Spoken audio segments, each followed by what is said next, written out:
일단 첫 번째 핵사고가 어떻게 일어났냐부터 좀 설명을 드리겠습니다. 핵사고가 어떻게 일어났는지를 설명을 들으시려면 핵발전소, 원자력 발전소의 원리부터 좀 보셔야 되는데, 그림이 이렇게 막 복잡하게 생겼으니까 머리가 아프시죠? 네, 포기하고 싶으시죠? 근데 굉장히 간단합니다. 제가 설명을 아주 쉽게 해드리겠습니다. 여기 있는 이게 원자로라는 겁니다. 원자로라는 거는 이게 높이가 한 10m쯤 되는 압력밥솥입니다. 그리고 철판이 20cm 두께로 되어 있는 아주 단단한 압력밥솥이에요. 그 단단한 그 원자로 안에서 물을 끓입니다. 여러분 물 끓일 줄 아시죠? 불 질러서 물 끓이는 거 여러분 하실 줄 압니다. 마찬가지로 여기서 불을 질러서 물을 끓이면 수증기 나오죠? 그 수증기를 일로 쫙 보내서 그 수증기로 전기 터빈 돌립니다. 전기 터빈이라는 것은 옛날 기술인데 지금도 씁니다. 터빈을 돌려서 전기를 만들고 이 수증기는 다시 바닷물로 식힙니다. 바닷물로 식히면 다시 물 되겠죠? 물 되면 다시 원자로 안에 집어넣습니다. 또 끓입니다. 터빈 돌립니다. 바닷물로 식혀서 물 되면 집어넣고 또 끓이고. 너무나 쉽죠? 물을 끓여서 수증기 만들어서 그걸로 전기 터빈 돌리는 겁니다. 그게 원자력 발전소의 원리입니다. 그런데 보통 이제 원자력 발전, 이거 석탄 화력 발전소하고 똑같거든요. 불을 질러서 물 끓이는 게. 그런데 화력 발전소는 이건 석탄을 떼죠. 그래서 하룻밤 떼고 나면 그 다음날 재가 됩니다. 그러면 재 꺼내고 또 석탄 집어넣고 재가 되면 또 꺼내고 이렇게 하는 거죠. 그런데 여기에는 우라늄이라는 걸 뗍니다. 이거는 한 번 들어가면 언제 재가 되냐? 4년 반 후에 재가 돼요. 연료가 한 번만 집어넣으면 4년 반 동안 물을 끓입니다. 밤낮 없이 하루 종일 물을 끓여요. 굉장한 에너지죠. 굉장한 힘입니다. 그래서 4년 반 후에 이걸 밖으로 꺼냅니다. 근데 아직도 뜨거워요. 그래서 이걸 식혀야 됩니다. 그래서 물통을 하나씩 탁 만들어 놓고 이 물통에다가 찬물을 집어넣어서 이걸 식혀야 됩니다. 연탄재는 금방 식죠? 그런데 이거는 물통에 집어넣고 이걸 식히는데 얼마 동안 식히냐? 최소 10년간 식혀요. 그래야 돼요. 10년 식어도 다 안 식습니다. 10년 후에 밖으로 이걸 꺼내서 선풍기 바람으로 한 20년 더 식혀야 돼요. 굉장한 에너지. 그렇게 해서 30년쯤 시키면 이제 다 식어요. 다 식어요. 그 다음에는 어떻게 해야 되나요? 이 고준위 핵폐기물. 안전하게 보관해야죠. 어디다가? 어딘가에 아주 안전한 방을 만들어 놓고 이걸 보관해야 됩니다. 누가 이거 건드리면 안 됩니다. 아무도 못 건드리게 딱 보관을 해야 돼요. 얼마 동안 보관해야 되냐? 10만 년 보관해야 됩니다. 문제는 그런데 10만 년 동안 안 깨질 방을 만들어야 되는데 그 기술이 없어요. 우리 인간에게. 그래서 이 10만 년 동안 보관할 이런 방을 뭐라고 부르냐? 고준위 핵폐기장 이렇게 부르거든요. 근데 이걸 만들 기술이 없어요. 우리 인간이. 그래서 전 세계에 고준위 핵폐기장 한 개도 없습니다. 핵발전소 하는 나라는 31개나 돼요. 그런데 그 나라들이 모두 이 고준위 핵폐기장을 못 만들었어요. 왜? 만들기가 어려워요. 어떻게 해야 10만 년 동안 안 깨질 방을 만들겠어요? 이 교회도 좀 굉장히 잘 되었죠. 얼마 동안 유지될 것 같아요? 1000년? 어렵죠. 10,000년? 생각도 못합니다. 10만 년? 그거는 뭐예요? 너무나 어려운 겁니다. 그래서 이게 지금 전기적 만드느라고 원자력을 썼는데 여기서 나온 쓰레기, 이 핵 쓰레기는 처리할 기술이 없어요.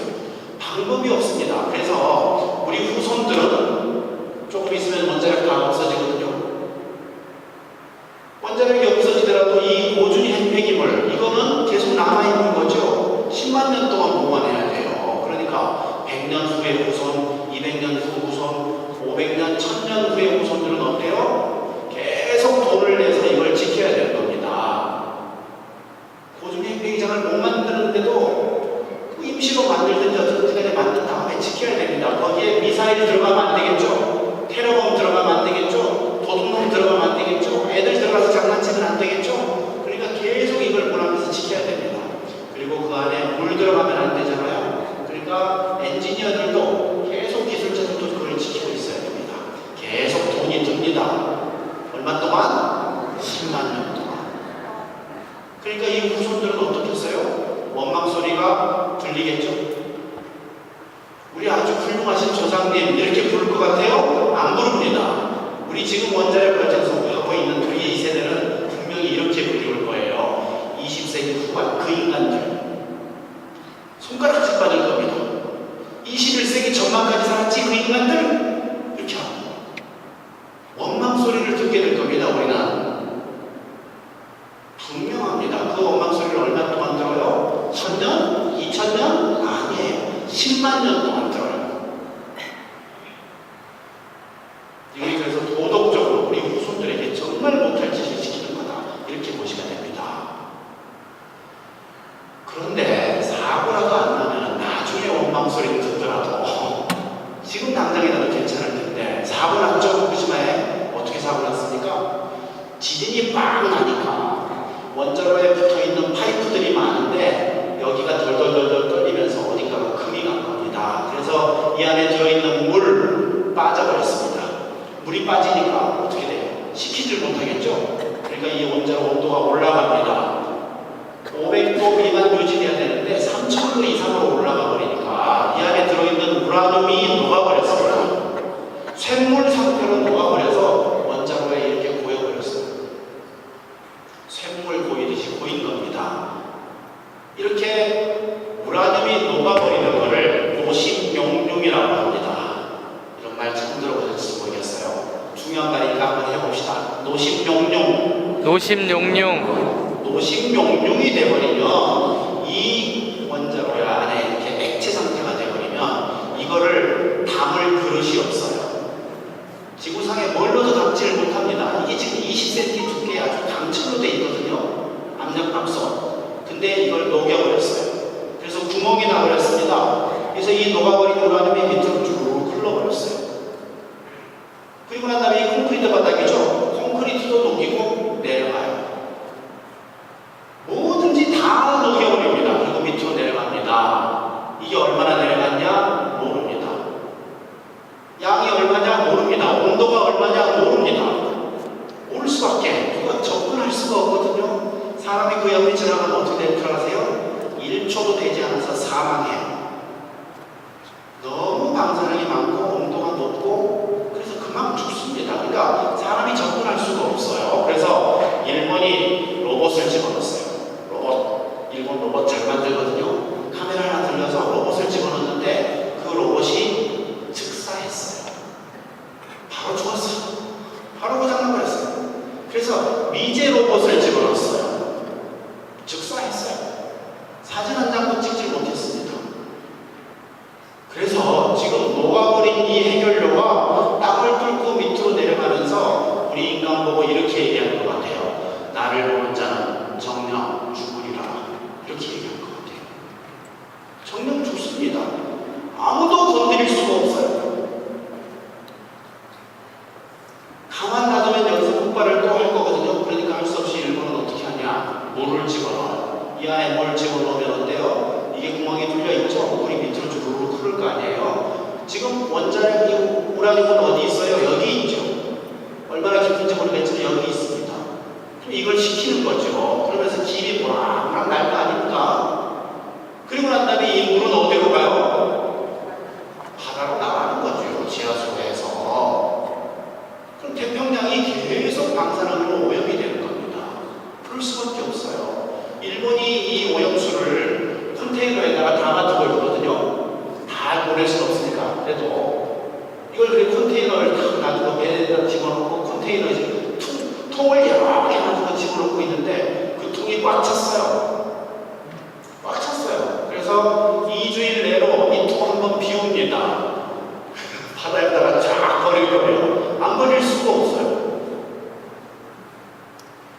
그러니까 앞으로도 계속해서 태평양으로 방사능이 오염될 수밖에 없는 겁니다. 얼마 동안 오염될 거냐?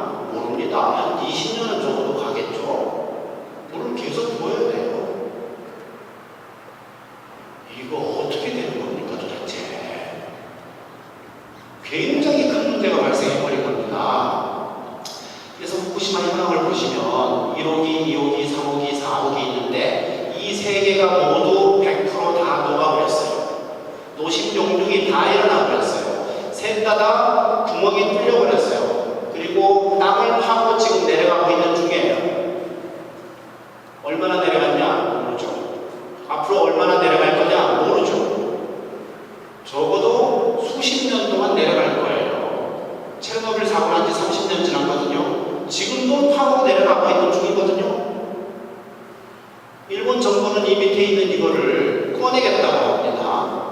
여기 있는 거를 꺼내겠다. 언제? 100년 내로 꺼내겠다는 거예요.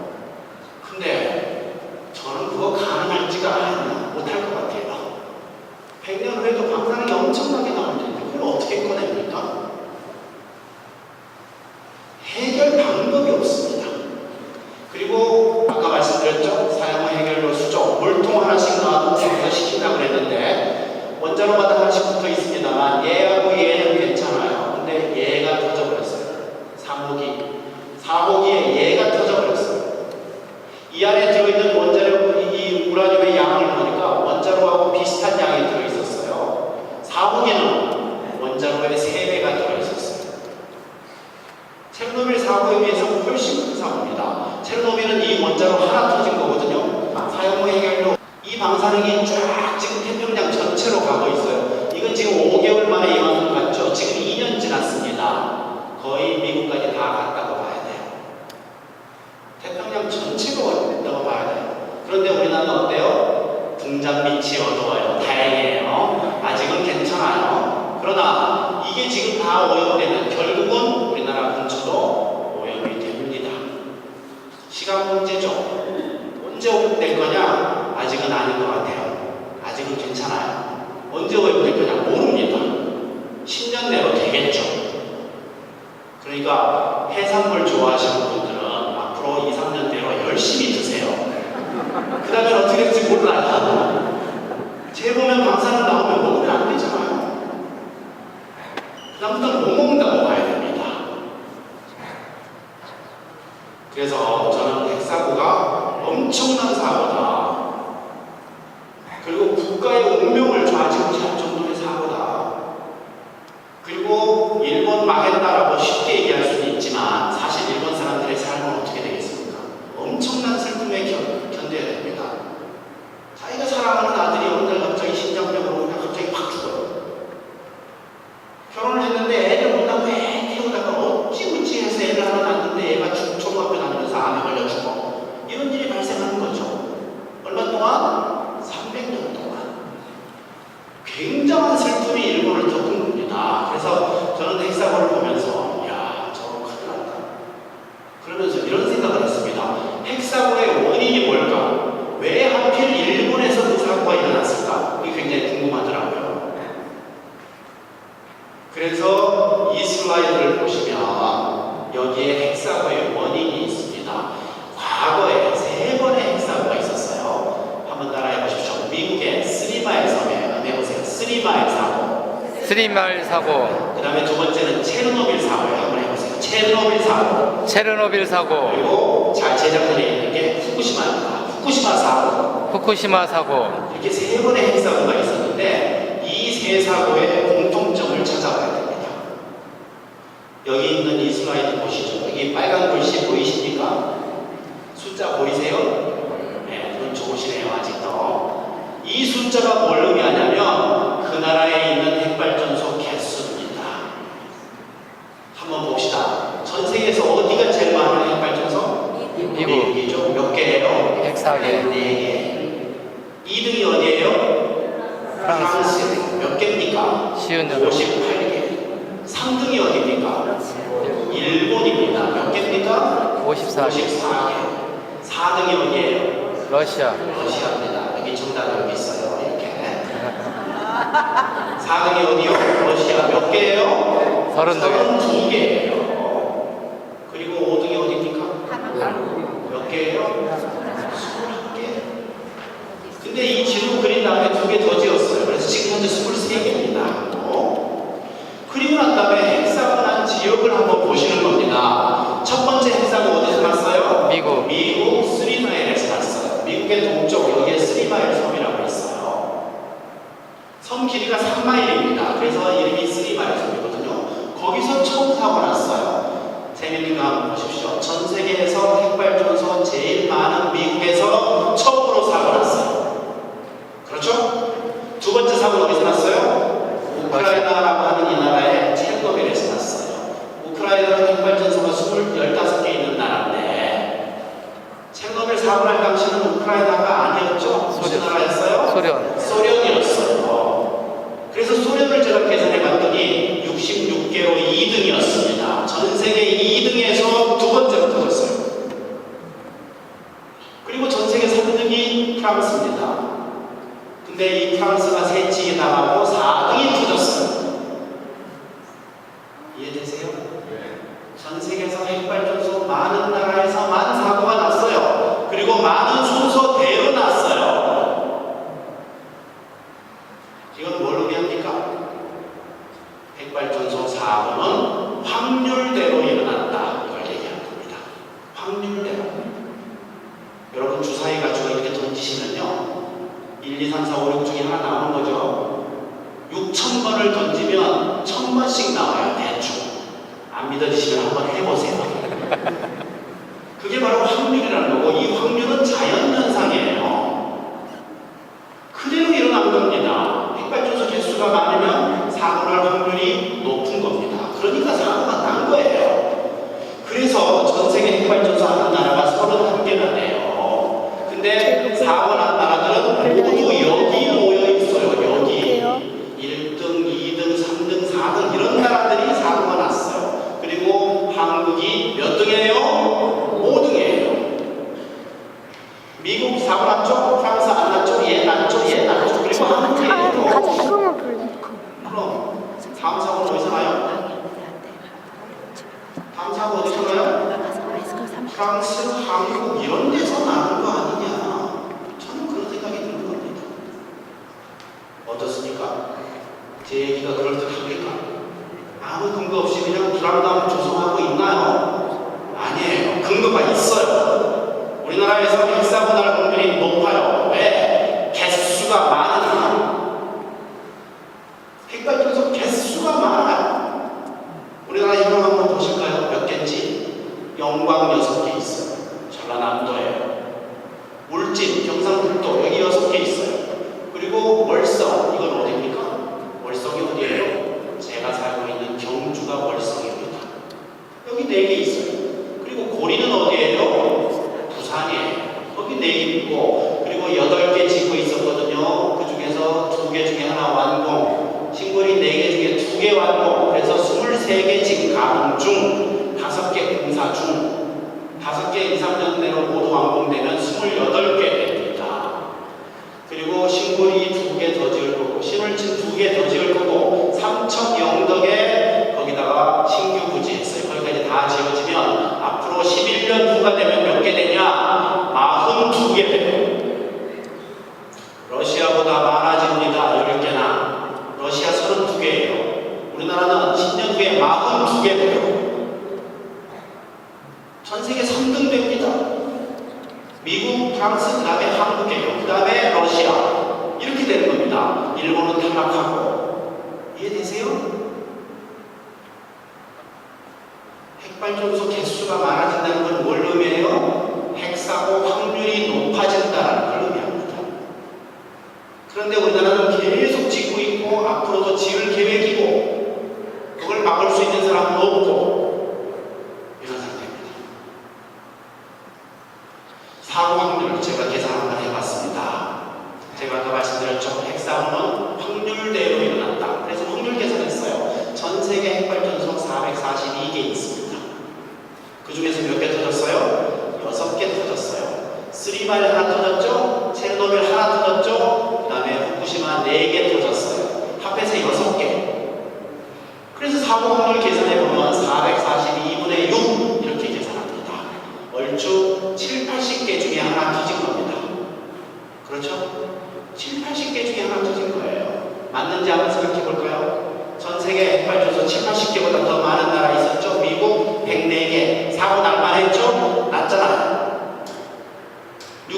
2개 갖고 있던 소련 7, 80개 가까이 갔었죠. 사고 날만 했죠? 났잖아요.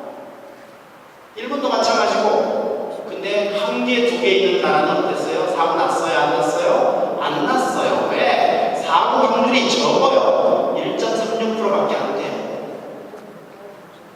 그럼 우리나라 사고 확률은 얼마냐? 한국이 몇 개 있어요? 23개 있어요. 그럼 한국에서 사고 날 확률 제가 계산해 봤어요. 1.36 곱하기 23 하고 싶죠? 그렇게 하는 거 아닙니다. 요 밑에 이 복잡한 식이 있어요. 요렇게 계산해야 돼요. 요렇게. 이렇게 계산해야 돼. 이 공식은 어디서 나왔냐? 수의 정석에 나와요. 고등학교 때 배웁니다. 교과서 보고 제가 본 거예요. 그랬더니 얼마가 나왔어요? 27% 나와요. 27% 확률로 한국에서 사고가 발생할 거예요. 사고가 안 날 확률은 그럼 얼마예요? 100에서 빼면 되죠? 73%. 그러면 어때요? 안전해요? 사고 안 날 확률이 훨씬 크죠? 안전해요? 아니에요. 만일 사고가 나면 어떻게 해요? 이 27% 확률 무슨 확률이에요? 3마일, 체르노빌, 후쿠시마 이런 핵사고가 한국에서 발생할 확률 27%. 남한당 전체가 고농도 오염증이 될 확률 27%. 매일매일 방사능에 오염된 음식을 먹어야 될 확률. 우리가 받는 밥상 전체가 방사능에 오염될 확률. 그 오염된 방사능 물질을 300년간 계속 먹고 있어야 될 확률. 그게 27%예요. 어때요, 여러분? 이 27%, 이 정도는 우리가 감수할 수 있나요? 고마운 전기 만들어주니까 감수할 수 있어요? 이거 참을 수 있어요? 저는 이거 못 참습니다. 여러분 참을 수 있어요? 못 참습니다. 나라가 망해버릴 확률이에요. 이건 못 참습니다. 이거 확률 0%로 낮춰야 됩니다. 그렇죠? 이거 0% 낮추는 방법이 있나요? 있어요. 몇 가지 있어요? 딱 한 가지 있어요. 그게 뭐예요? 핵발전소 사고 나기 전에 모두 없애야 돼요. 이걸 뭐라고 불러요? 탈핵이라고 부릅니다. 탈핵. 핵발전소를 탈피하자. 이 뜻이에요. 여러분 어떠십니까? 탈핵에 동의할 수 있습니까, 여러분? 네. 한번 합시다. 탈핵. 탈핵. 동의하실 수 있습니까? 네.